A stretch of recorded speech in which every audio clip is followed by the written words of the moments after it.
बिस्मिल्लाहिर रहमानिर रहीम। अस्सलाम वालेकुम।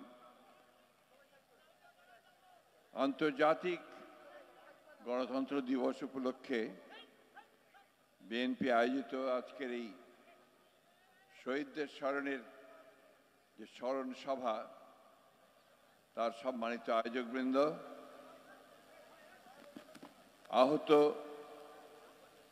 পঙ্গু আমাদের ভাইয়েরা এবং সমবেত নেতৃবৃন্দ, সাংবাদিক ভাইয়েরা, বোনেরা, আসসালামু আলাইকুম। আজকের এই অনুষ্ঠান একদিকে আমাদের ভারাক্রান্ত করে তোলে, অন্যদিকে আমাদের আনন্দিত করে যে আজকে গণতন্ত্রের জন্য এই দেশের মানুষ তারা সব সময় আত্মত্যাগ করেছে, প্রাণ দিয়েছে দীর্ঘকাল ধরে। আমরা যখন স্বাধীন হয়েছি 1971 সালে, আমরা তখন ধরে নিয়েছিলাম যে আমরা একটা সত্যিকার অর্থেই গণতান্ত্রিক রাষ্ট্র, গণতান্ত্রিক সমাজ পাব। কিন্তু আমাদের দুর্ভাগ্য যে সেদিন যারা গণতন্ত্রের প্রধান দাবিদার ছিলেন, স্বাধীনতার দাবিদার ছিলেন, তাদের হাতেই, আওয়ামী লীগের হাতেই কিন্তু সেদিন গণতন্ত্র ধ্বংস হয়। তারা 1975 সালে একদলীয় শাসন ব্যবস্থা বাকশাল প্রতিষ্ঠা করে। এ কথা আমাদের ভুললে চলবে না, এ কথা বারবার মনে করতে হবে। এই দলটি আবার 2007 সালে নির্বাচন, 8 সালে হওয়ার পরে, রাষ্ট্র ক্ষমতায় আসার পরে অত্যন্ত সুপরিকল্পিতভাবে তারা গণতন্ত্রকে ধ্বংস করেছে, গণতান্ত্রিক সমস্ত প্রতিষ্ঠানগুলোকে ধ্বংস করেছে এবং বারবার ছাত্র জনতার যে সংগ্রাম, সেই সংগ্রামকে দমন করবার জন্য অত্যাচার, নির্যাতন, নিপীড়ন, গুম, হত্যা, খুনের আশ্রয় নিয়েছে। তারই ফলশ্রুতি হিসাবে আজকে আমরা এখানে দেখতে পাচ্ছি যে বিগত জুলাই ম্যাসাকার, তারও পূর্বে 16 বছর ধরে এই দেশের মানুষ, এই দেশের গণতান্ত্রিক মানুষ তার লড়াই করেছে, সংগ্রাম করেছে, প্রাণ দিয়েছে, ত্যাগ স্বীকার করেছে। আমি অভিবাদন জানাই, সেলুট জানাই এই গণতান্ত্রিক আন্দোলনে সবচেয়ে সেই সমস্ত শহীদদেরকে যারা তাদের প্রাণ বিসর্জন দিয়েছেন।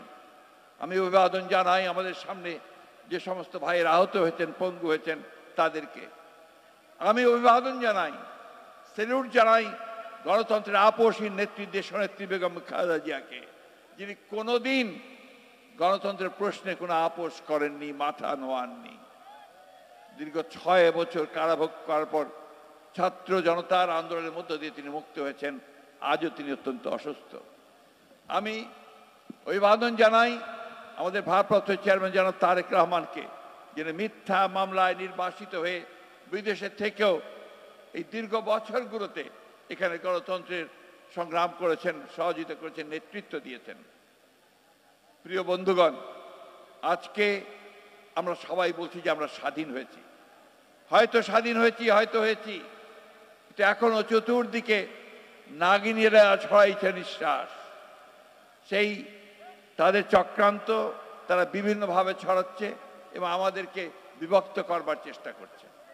আজকে আমাদের যেটা প্রয়োজন সবচেয়ে বেশি, তা হচ্ছে আমাদেরকে ইস্পাত ঐক্য, যে ঐক্য নিয়ে আমরা দীর্ঘ 16 বছর লড়াই করেছি, সেই ঐক্যকে অটুট রাখা এবং কোনো মতেই তাদের চক্রান্তে পা না দেওয়া।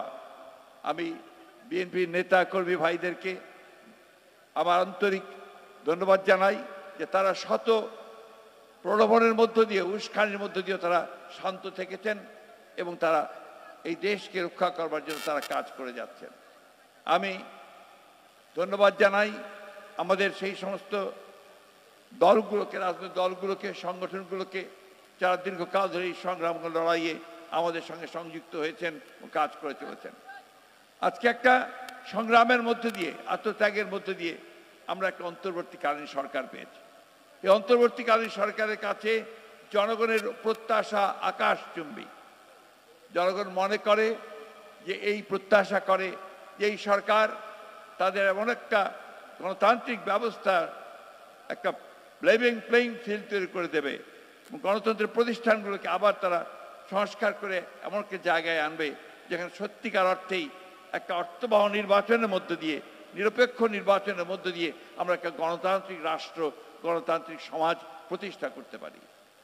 আমি অনুরোধ করব এই ইন্টারিম গভর্নমেন্টের কাছে যে আজকে আমার যে সমস্ত ভাইরা পঙ্গু হয়েছেন, আজকে যারা নিহত হয়েছেন এই 16 বছর ধরে এবং বর্তমানে এই আন্দোলনে, তাদের সকলকে রাষ্ট্রের তরফ থেকে তাদের ক্ষতিপূরণ দিতে হবে এবং তাদেরকে ভাতা দিতে হবে, প্রদান করতে হবে। বন্ধুগণ, এটা অত্যন্ত জরুরি ব্যাপার। শুধু এইখানে বসে কথা বলে আমরা অনুষ্ঠান করলেই হবে না, এই বিষয়গুলো অত্যন্ত জোরে তুলে ধরতে হবে এবং সরকারকে বলতে হবে যে এটা করতে হবে। দ্বিতীয়ত আরেকটি কথা আমি আজকে বলতে চাই যে এই 16 বছর ধরে আমরা যারা গণতন্ত্রের জন্য সংগ্রাম করছি, আমরা অত্যন্ত নির্যাতিত হয়েছি, নিপীড়িত হয়েছি। আমাদের প্রায় 700 ভাই বোন তারা গুম হয়ে গেছে, সেই আয়না ঘর হয়েছে। আমাদের মায়ের ডাকে ছেলে মেয়েরা এখনো কেঁদে বেড়াচ্ছে, ছোট্ট শিশুটি এখনো তার বাবাকে খুঁজছে। আজকে সেই মানুষগুলোকে খুঁজে বের করার ব্যবস্থা করতে হবে। আমাদের যে অসংখ্য মামলা হয়েছে আমাদের নেতা কর্মীদের বিরুদ্ধে, 1,45,000 মামলা, 60 লক্ষ মানুষের বিরুদ্ধে মামলা এই কয়েক বছরে, এই 17 বছরে। এই সমস্ত মামলাগুলোকে প্রত্যাহার করতে হবে অবিলম্বে, অতি দ্রুত। বন্ধুগণ, আমরা আজকের আন্তর্জাতিক দিবসে এই অঙ্গীকার জাতির সামনে করতে চাই যে আমরা বাংলাদেশকে সত্যিকার অর্থেই একটা গণতান্ত্রিক রাষ্ট্রে প্রতিষ্ঠা করবার জন্য, সমস্ত প্রতিষ্ঠানগুলোকে শক্তিশালী করবার জন্য আমরা সবাই কাঁধে কাঁধ মিলিয়ে কাজ করব। কাজ করেছি অতীতে, এখনো কাজ করব। তবে আমাদের একটাই শুধুমাত্র সতর্ক থাকতে হবে, চক্রান্তের মধ্য দিয়ে আমাদেরকে কেউ যেন আপনার বিপথে নিয়ে যেতে না পারে, আমরা যেন কোনো মতেই সেই লক্ষ্য পথ না হারাই। গতকাল গোপালগঞ্জে আমাদের স্বেচ্ছাসেবক দলের সভাপতি জিলানির উপর আক্রমণ করা হয়েছে, তার স্ত্রীকে আক্রমণ করা হয়েছে। আমি নিজে গিয়ে দেখে এসেছি। একজন নেতা শহীদ হয়েছে। বন্ধুগণ, পরিষ্কার বোঝা যাচ্ছে যে তারা এখনো আবার হায়নার মতো লুকিয়ে আছে, যে কোনো সময় তারা আক্রমণ করবে। সেই আক্রমণকে আমাদের প্রতিহত করতে হবে, আমাদেরকে গণতন্ত্রকে প্রতিষ্ঠা করতে হবে। বন্ধুগণ, আমি বক্তব্য বাড়াবো না। আমি ধন্যবাদ জানাতে চাই যে এই প্রতিকূল প্রাকৃতিক পরিবেশের মধ্যেই, এত বৃষ্টির মধ্যেও আমাদের আয়োজকরা, আপনারা শিল্পীরা এখানে পারফর্ম করেছেন, আপনারা শুনেছেন। আমি আমাদের দলের পক্ষ থেকে, দেশনেত্রী বেগম খালেদার পক্ষ থেকে, আমাদের ভারপ্রাপ্ত চেয়ারম্যান জনাব তারেক রহমানের পক্ষ থেকে আপনাদেরকে অশেষ অভিনন্দন জানাচ্ছি, ধন্যবাদ জানাচ্ছি, কৃতজ্ঞতা জানাচ্ছি।